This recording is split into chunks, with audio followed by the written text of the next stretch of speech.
What is going on, everybody? It's your boy John, and welcome back to Gearbox. So today we got another wonderful video for you, although the topic is pretty sad. Obviously, title and thumbnail are going to tell you that we are talking about the R35 Nissan GTR is at least supposedly officially done for production from this point moving forward. It's not to blow it out of proportion, but it's pretty sad to see this one go. Of course, unless you're living under a rock, we all know what a Nissan GTR is and what it's all about. But, you know, with the GTR and the heritage that it has in, you know, the motorsport world and the JDM culture as a whole, this one hurts. And I feel like it's pretty similar in a lot of ways to the Supra, where, you know, started off in, let's call it the 70s, 80s, and 90s were kind of the heyday of that make and model. And of course went through a couple different iterations, but at the end of the day, it was a stout platform that people would use for racing and pleasure and all things in between. And after the 90s or whatever it was, they stopped production for a little bit with the R34. And now we're back. And the same thing happened with the Supra. You know, Mark 1, Mark 2, Mark 3, Mark 4, and now we have the Mark 5 Supra, however many years after that initial Mark 4 production ended, right?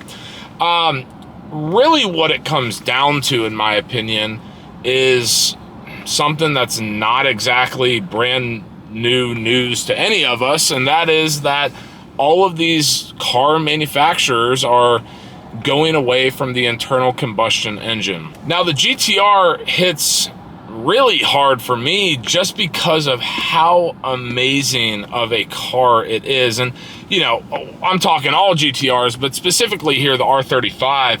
I've had the pleasure of driving two and loved every second of it. You know, we're talking about, I think it's like 560 horsepower, 470 foot-pounds of torque, twin turbo V6. I mean, that thing will go and go and go. And with its all-wheel drive platform, it is just an absolute beast of a car. And once again, beast of a car, whether we're talking street, kind of like daily driving, or whether we're taking it to the track and doing hot laps, or we're building it into a drag car.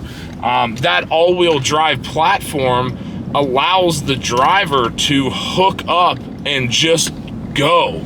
And I'm sure we've all seen the big tire, you know, whether it's single turbo or double turbo drag platforms, and, you know, they work and they're bulletproof. And of course, no car, truck, whatever is completely immune to any issues. That's a fact. But the GTR just seems to have a tried and true formula that's now unfortunately going to go away. Everything that I've read pretty much suggests that there will be at one point or another an R36 GTR, but it's going to be an all-electric platform.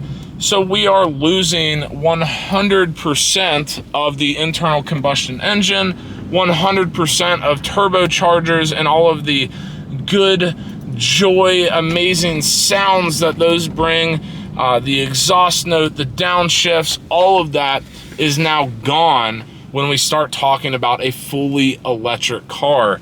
Now, one of my biggest kind of gripes with this decision, and I understand to a degree the movement for electric cars and whatever, I'm personally of the belief that up until the point where infrastructure is at least 80% of the way to where we are with gas stations and that type of stuff for the, you know, fuel internal combustion engine side of things, I personally won't buy a fully electric vehicle.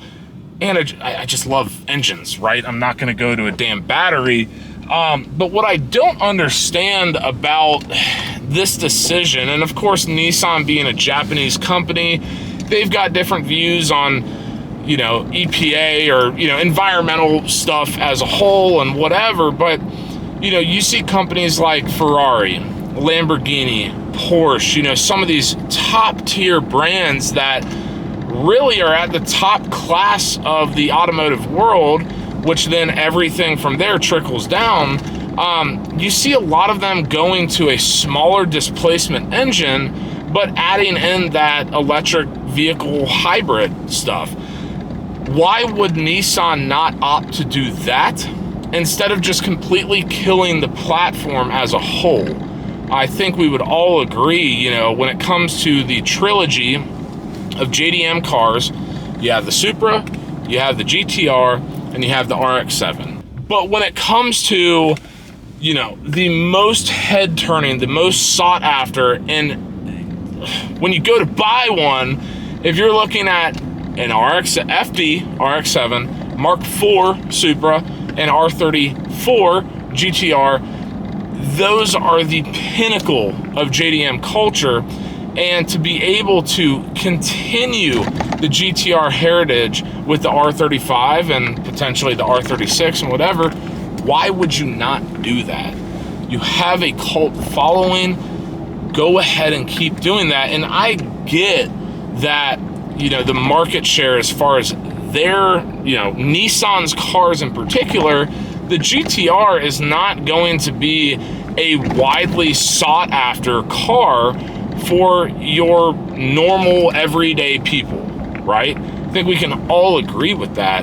But when you start getting into true car enthusiasts or true, you know, racing track enthusiasts who want a solid platform to do what they're looking to do, I think the GTR has a lot of the bones that it needs to just work from factory. I mean, sure, there's going to be aftermarket parts and whatever, and that's another great thing about the GTR is that it does have a bunch of aftermarket support.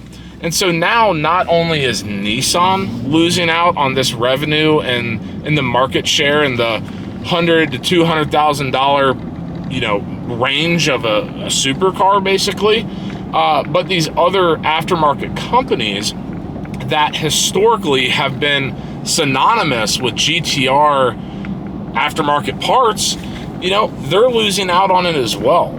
And that's not to say that the R35 is just going to cease to exist on this earth, or the R34, 33, 32, whatever, but it's going to hurt. You know, you're no longer putting in R&D to develop new parts for the new GTR. All you're doing is rinsing and repeating the same process for the R35, and it just gets old after a while. And of course, the aftermarket side of this is not really the purpose of me making this video, but I honestly feel some type of way about them discontinuing the R35. And I know that eventually, whether it's 5 years from now or whether it's 15 years from now, the Mark V Supra is going to be in the same boat, right? It's just the way everything's going, and it's sad, but I understand it. But I don't understand it because I love JDM cars and just cool shit. I don't care if it's Japanese, German, whatever. If it's cool and it's a feat of manufacturing and engineering, I'm here for it. So anyway, I don't mean to completely blow this whole conversation out of proportion. That is not my intent at all, but it is something to keep in mind, you know. As I'm assuming at least most people watching this video have at a minimum some affinity for Japanese cars, this is going to continue to happen. And also, kind of the secondary issue with this is once a car like that is discontinued and it's no longer going to be a thing of production, prices are going to skyrocket. I don't know that I've ever really talked about this on my channel, and I'm kind of shocked that I haven't, but you know, just a little bit of background for those of you who are new. You know, I started off, when I first got a car, I had a 2012 Honda Accord, and boy, did I think I was cool. Didn't do any crazy mods to it or anything like that, because I'm not a racer bro and wanted to look like a idiot in high school and college, but you know, put some wheels on it and whatever. And that's really where my love for cars started, was just tinkering around with that and researching other cars or whatever. We then went to a 2019 Subaru WRX, had that for a couple years, sold it January of this year, so January of 2024.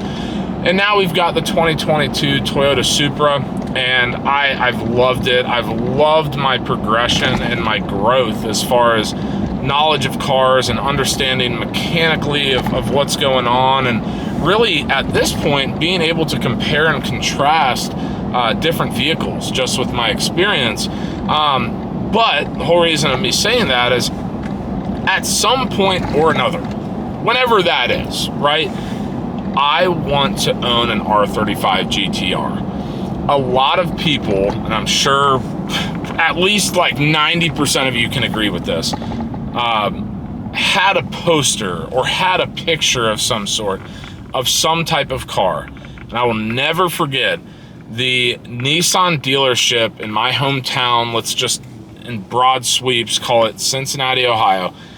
I remember when the GTR came out, I think it came out in like 2008 maybe, so I would have been 10 years old. I almost said 10 o'clock, clearly been a long day at work, but I was at that age where like that type of shit sticks with you, and I saw the orange version of the GTR, and I was just in awe. I'm like, oh my God, like this thing is so cool.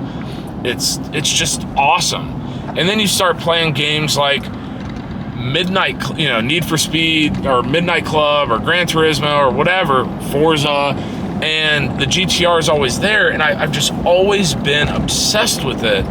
And so what I genuinely think in terms of next steps, right, whether it's after the Supra, whether it's hopefully I can make enough money and be blessed enough to own two types of cars like that, I'm going to get an R35 GTR.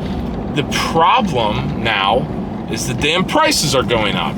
I was actually just searching R35s today, just kind of keeping a tab on what the market of an R35 is, and you can get some, let's call it 2012 with like 50,000 miles for, let's call it 70 to 80 grand. Is that cheap? Absolutely not, but it's attainable in my opinion. It's not over 100 grand. It's not six-figure car. It's high five-figure. I can do that. Now, can I do that with still having the Supra? I don't know. Maybe I have a stroke of luck. Maybe I go to Vegas and hit it big on, the roulette table or something. I don't know.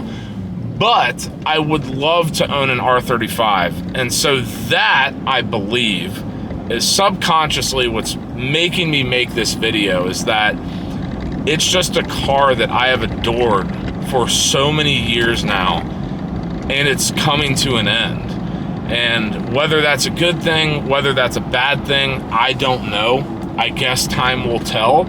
But it hits home, and the R35 will be missed significantly. Rest in peace, R35 GTR. So anyway, guys, if you like this video, please give it a big fat thumbs up.